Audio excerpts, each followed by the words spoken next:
সত্যি লজ্জা লাগছে। সকালবেলা উঠেই কাগজে দেখলাম 4 দিনে 4টে খুন। একই দলের উচ্চস্থানের নেতারা 4 জন খুন। কিসের জন্য খুন? কাটমানি, বকরা, নিজেদের অন্তর্দ্বন্দ্ব, তার জন্যই খুন। সকালবেলায় উঠে কাগজে দেখছি কলেজগুলোতে চরম নোংরামো চলছে, যেটা বলাটা ঠিক হবে না, সবাই আপনারা দেখছেন। তাই ভাবছি আমরা কাদেরকে ভরসা করে পশ্চিমবাংলার মানুষ এই সরকারকে এনেছিল। আমরা ভেবেছিলাম গঠনমূলক কাজের মধ্য দিয়ে পশ্চিমবাংলার নামটা সর্বপ্রথমে যাবে।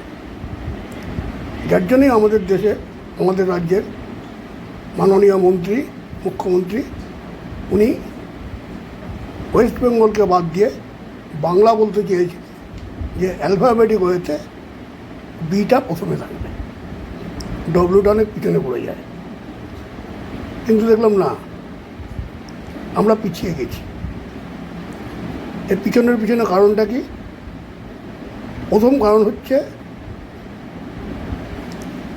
আমরা কোয়ালিটি বাঁচিনি, আমরা কোয়ান্টিটি বেঁচেছি। কোয়ালিটির জায়গায় কোয়ান্টিটি এসছে, অগাধ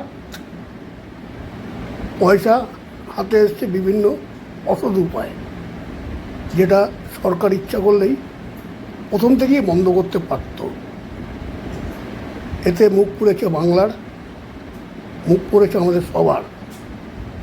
কারণ আমি যে দল করি না কেন, আমি পশ্চিমবাংলার একজন অধিবাসী।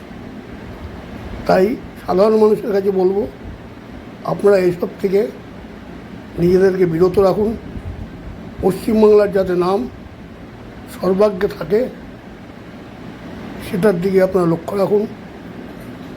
আগামী দিনটাকে শুভকর করে তুলুন। গঠনমূলক কাজের মধ্যে দিয়ে পশ্চিমবাংলাকে উন্নতির জায়গায় নিয়ে আসুন। নমস্কার।